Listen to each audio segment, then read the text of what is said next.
News, man. I mean, movies. Okay. Top Gun is out in the theaters now. Now, I don't know if you're a fan of the original, or if you have been to the theater lately, but yeah, Top Gun is out, the new one, and it's killing at the box office. I think they've already done like half a billion so far. Have either of you seen it? No. I have. Are you fans of the original? Are you fans of the original Top Gun? Top Gun. That sounds familiar. I know I've heard of it before. Is that the one with Nielsen? With who? Tom The Cruise. old man actor. Was it like Wesley Nielsen or something like that? What was his name? Leslie Nielsen. No, that's Naked Oh, Gun. that was Naked Gun. Naked Gun. Okay. Naked Gun. No, It was Top Gun. Tom Tom Cruise Cruise. and Val Kilmer. Yeah, Tom Cruise. Right. So he was a Navy fighter pilot. So the elite training school for fighter pilots is called Top Gun in the Navy. And so they made a movie around that. It's an old movie, and they just made the sequel. And listen, I'm a fan of the original. I've seen it probably 100 times, and I actually saw the new one in the theater. I'm surprised because I live in a very small town on the coast, and Hollywood movies, foreign movies don't come here. We have one theater here, and there's only two screens. It only shows domestic Japanese movies 9 times out of 10, 99 times out of 100. And it was here. And so, you know, I knew if I went during the middle of the day, there'd be like, less than 10 people in there. So it was okay to go in there. And so, yeah, I went and seen it, and it's good. I enjoyed it. If you're a fan of the original, it's good. It's a good nostalgia play. There's a good cheesy play to it, you know. I think I'm more interested in the cinema in Japan than I am learning about the movie. What is that experience like, especially where you are? Because you're not in Tokyo. So you're in an area far from Tokyo. So it's kind of different. Like you said, it's mostly Japanese movies that play there. But Right. how many American movies have they shown? And what is the method that they use to determine which American movies play? Do you know? Was it just the popular ones? Or was they think will sell well over there? I have no idea. I've seen, I mean, I haven't paid much attention because I usually ignore the theater since, none of the Hollywood or foreign movies come to there. So I don't usually check there. But I think one of the Star Wars movies came to the theater. And then this one came to the theater. So I don't see that there being any rhyme or reason to which ones get chosen. So usually when I want to go see something like the latest Marvel movie or the latest Star Wars movie that comes out, I've got to go to a theater it's about 2 hours away at this big mall and whatnot. And I'm not doing that during the age of COVID. So yeah, so I don't know why it came here. I'm glad it did, you know. So, but if you like I said, if you like it, you should check it out. I know you mentioned Soledad, you mentioned that you were tired of the lack of originality in Hollywood Absolutely. in regard to the films. Probably what I'm gonna say is probably is not popular with a lot of people, but I am so sick of the comic book movies, the Marvel movies. I'm like, Oh, you need to go Batman. sit down. I can't even get sick of them because I've probably seen maybe one or two of them. It's just not my interest. It's You know what? we've lost and I grew up, and you mentioned the original Top Gun, and I'm very glad I grew up when I did, because there were lots of really good movies at that time. And I gotta admit, I did like the original Top Gun, but I was a young junior high school girl when the original came out. So I'm watching all these men shirtless playing volleyball, one of whom was Val Kilmer, the other one was Tom Cruise. I probably liked it for not the right reasons. But I'll also say, and now Mike, I heard you're a musician. I know Timid is also a musician, and I'm a bad musician, but I love the soundtrack. I mean, there was a real artistry to movies at the time, and I remember the theme to Top Gun was Berlin, Terry Nunn singing "Take My Breath Away," and of course in the music genre, there's been a terrible lack of originality there too, because Jessica Simpson, I believe, tried to remake the theme song to Top Gun, "Take My Breath Away," and I was like, "Oh, you are so not Terry Nunn. Please don't do that." But Well, what is going on that there's just no originality? It's like the same story over and over. And I love horror movies. That's my genre of choice. I grew up reading that's a Stephen lack of King. originality. But in Japan, you have some really good horror movies. I mean, and I think of some real Japanese classics, like Ringu and Audition. But then they get remade, like The Ring was Ringu, and it was remade in the US, and then they made a sequel to that, and it was nothing like the original. I'm like, no, don't do that. Well, Way to make a lot of money because it's a franchise then, right? Then there's the merchandise, all the branding that comes with it, and people like familiar stuff. I think you've hit the nail on the head that you have these, I mean, really and truly, you have very few media outlets. I mean, it's what I call we have the illusion of choice. Like, here in New York, we look at like pharmacies, right? And you might see a Duane Reade and a Walgreens and a Rite Aid on the corner, but really they're all the same owner. So you think you have choice, but you really don't. And that's true with even now, during COVID, we saw the explosion of all these streaming services, but they're really owned by the same owners who own, a lot of the film companies, the cable networks. So when you really look at it, you only have a handful of media companies, and they don't want to take a chance on new things. So it's, hey, let's just keep redoing Star Wars over and over again, and let's just keep redoing this over and over again. And you're like, great.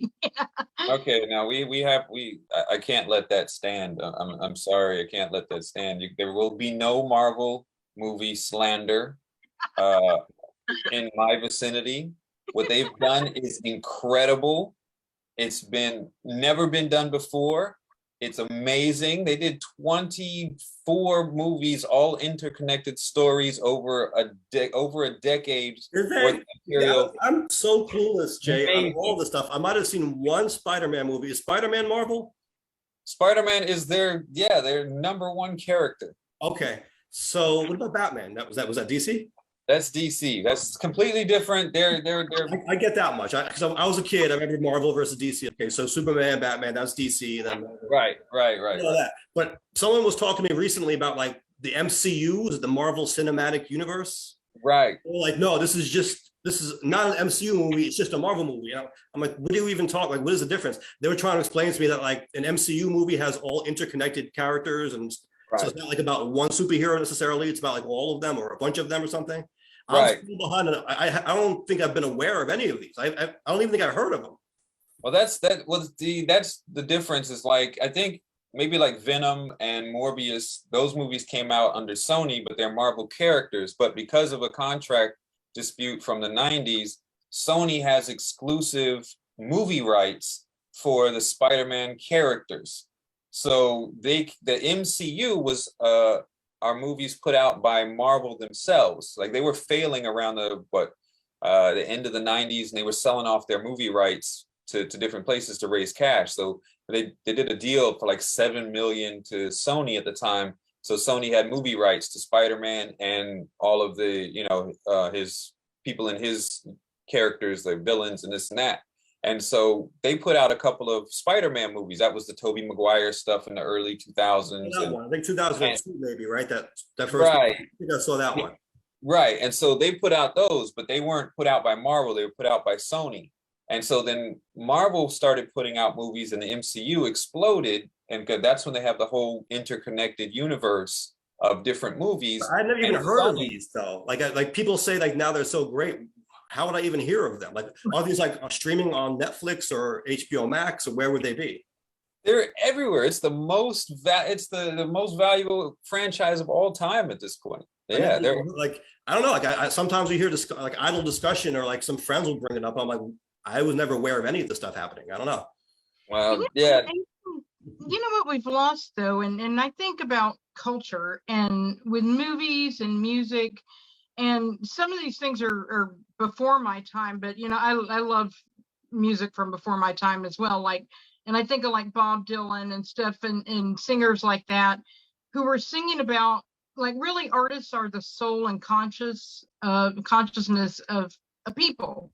They tell our history, they tell our stories.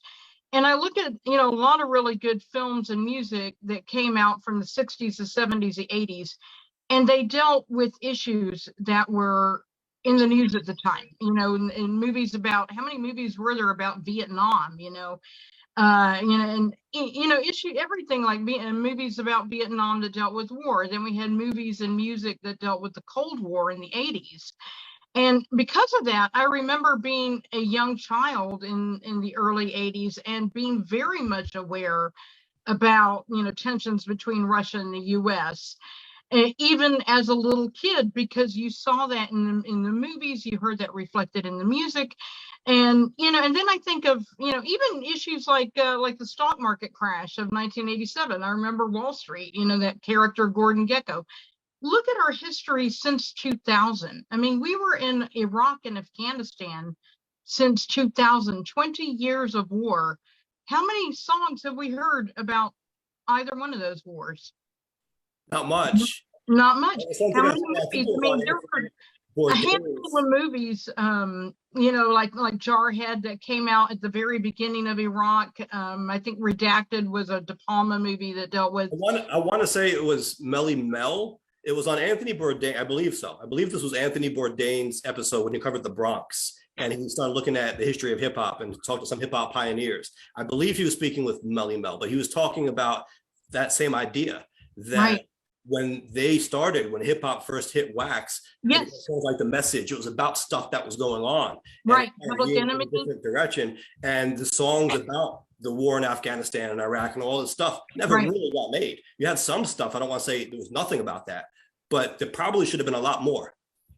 And you know, I've worked with through my nonprofit. I do work with with young people, and because of that, they don't seem to have the awareness that my generation had about stuff going on. And, you know, when I'll ask them questions, you know, what do you think about this topic and that topic? I mean, we're paying a real price for that our young people are not aware. You know, I had one group of students that weren't even aware, as students in New York, they weren't even really aware of what had happened on 9/11. And I'm like, oh my God. You know, it's funny. I'm not funny, really sad. Someone met with me, and he was young, much younger than me, and he was too young to remember 9/11. But he asked me, did it really make a difference in the way the world was? Like, he was skeptical that it really even was an important event. And I was like, it actually made a lot of difference, and it changed a lot of things. He didn't understand that because he didn't have that perspective, and he didn't really. Yeah, he grew up in it. So yeah, I mean, he grew up after the effects. So what's happening now is normal situations for him. I do want to say one thing though, just to, you know, so we're not bashing the young people as far as you know, being aware. We have to give them props. 2 years ago, when the George Floyd case popped off, that were young people that took to the streets in an unprecedented manner, in an unprecedented size, that for social awareness and social justice. So, you know, their music is whack, but they did hit the ground and get busy. So I got to give them props for that. Well, I'm not criticizing them for that, because the fact is they're not being made aware of that. They don't, you know, growing up, you know, even on television, and I'll just give an example of, as a little girl, I would watch shows like The Golden Girls and Designing Women on TV. But you know, and even other shows, you know, The Cosby Show, and you know, shows like that were on television at the time. But those shows, even though they were comedies, they dealt with serious issues. They addressed sexism, ageism, you know, discrimination, and you know, they talked about AIDS. I mean, as a little kid, I became aware of AIDS and the impact that it had by watching television, because they were covering these type of topics on TV. If you watch TV now, what do they have? The housewives of wherever? I mean, you know, keeping up with the Kardashians. Yeah. They're not being educated. They're not being made aware of these issues. And that is hurting us as a